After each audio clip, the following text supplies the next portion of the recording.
I'm Nicole Royse. I'm the curator of shade projects at the Monorchid, and this is Feminism Today. It's featuring 13 local female artists, women that have made a substantial contribution to our art community, and women that have inspired me through my work in the arts. I'm representing all the generations from Beth Ames Swartz down to Kristin Bauer. So you're seeing women of the 50s, 60s, 70s, 80s to present. And they're working in a variety of mediums: painting, drawing, installation, and photography. It was critical for me to do this show because the Monorchid hasn't done a large-scale female art show. It's been lacking in the community for quite some time, and I really wanted to present the strong women and the work that they're making here to a large audience, which is possible at the Monorchid. My name is Kristin Bauer. I'm a local artist. This piece is called Full Circle, and it is comprised of 68 pieces of hand-torn cotton paper that are hand-stenciled with graphite and painted with acrylic and gouache. And this piece is very process-based. It was a slow and steady type of development. The reason that it is in the shape of a circle is because it's kind of a commentary on more of a feminist view of arrival, or the idea of moving forward or having achieved something, and there's no beginning or end in it. So the text is in conflict with the composition, you could say, and that's kind of a commentary on patriarchal versus more feminist views of having achieved something, if you will.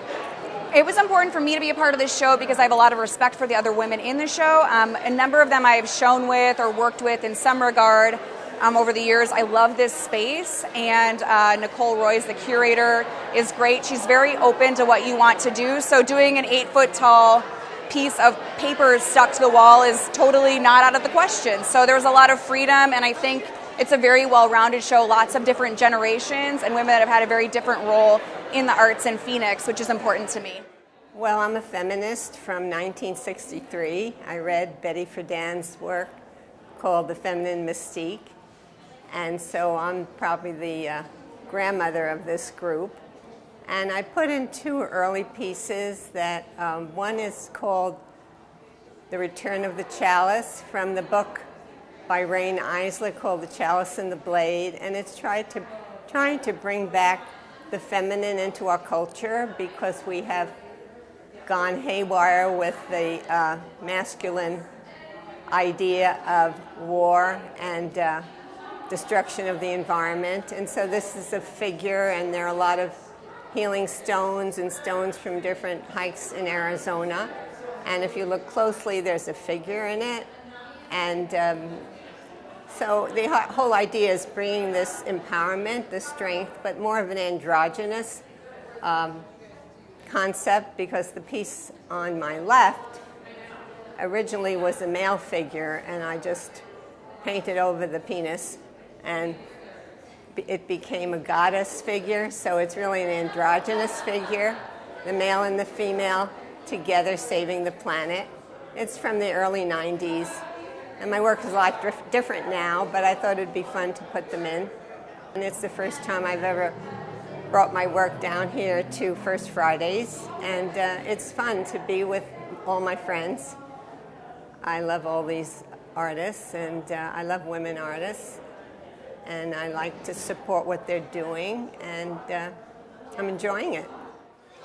My art uses a playful sense of imagination to reorient boundaries that are within the feminist constructs, so that we can reimagine what it's like to put women in some positions of leadership that they currently are not in.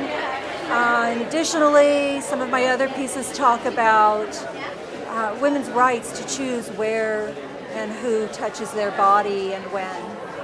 I think it's really important for women artists to, especially if they're feminists, to go ahead and put their art out there and let other women know that that conversation is ongoing. So that's why this show meant something to me. So my work always kind of explores this intersection between biology and technology, and It's really just kind of this pull-apart visualization of the rules and relationships that that integrate the two, and how they fit together and how they actually don't fit together sometimes. I just think women in general, represented in the art world, we're oftentimes underrepresented, and I feel like it's just really important that we work really hard, and there's a lot of talented women here in the Valley, and it's just really nice to be a part of such a really amazing group of women.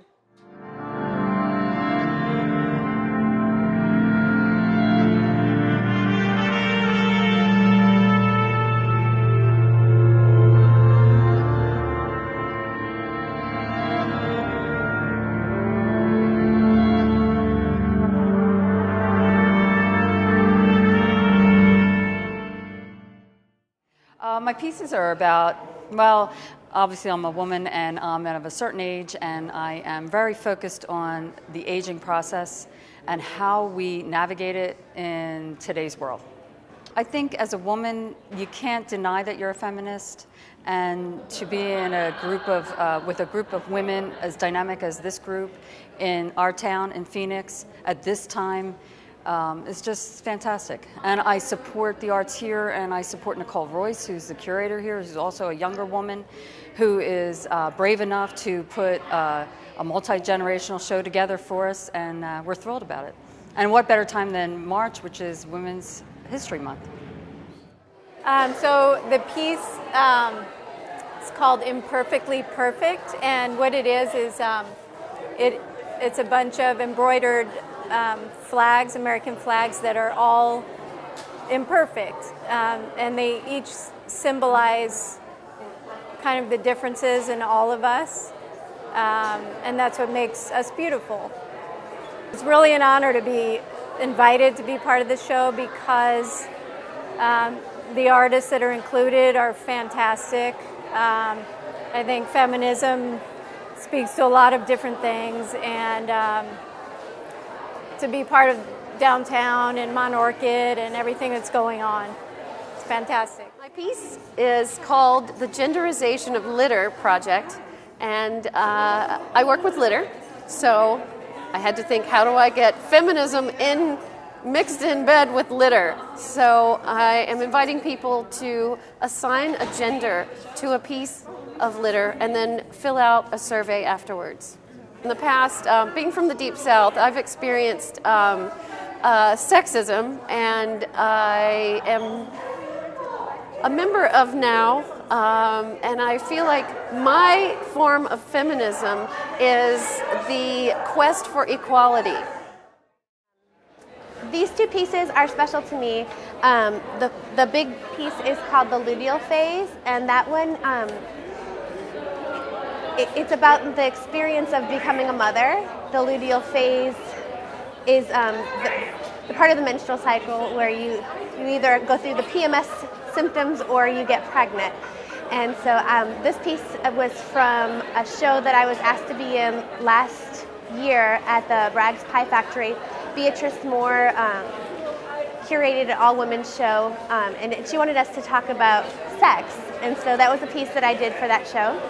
And I thought it was appropriate for this show as well. And then these two pieces here are some photographs that I took when I was on my honeymoon with my husband. We were in Rancho Palo Verdes, and we were enjoying a horseback ride, and we were looking over LA from the horses.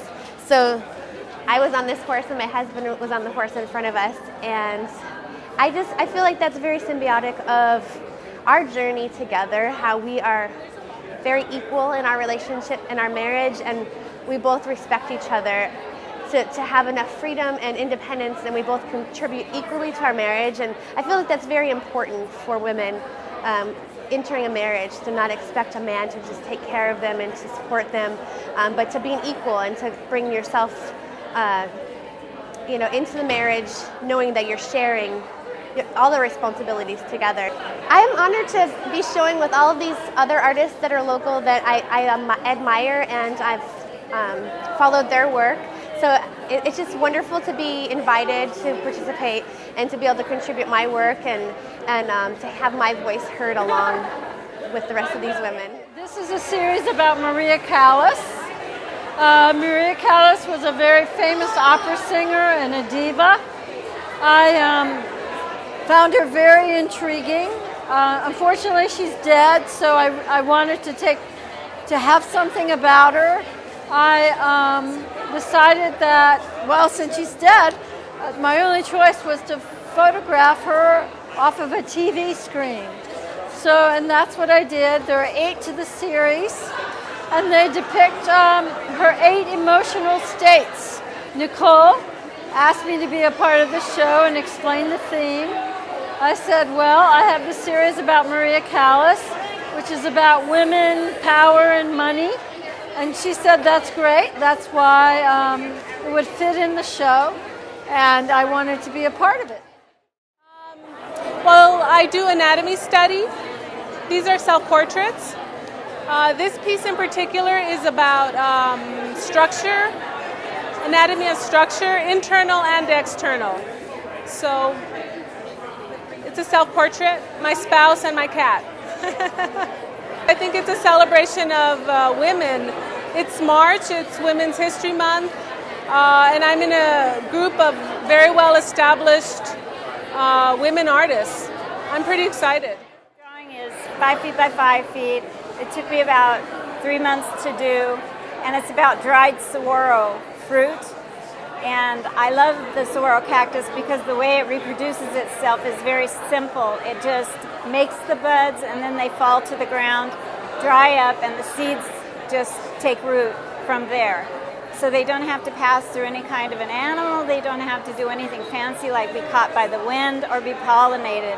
And just the act of falling from the top of the saguaro, I just think that's elegant. It was important for me to be part of this show because I feel a real kinship to a lot of the other women in Phoenix that are working.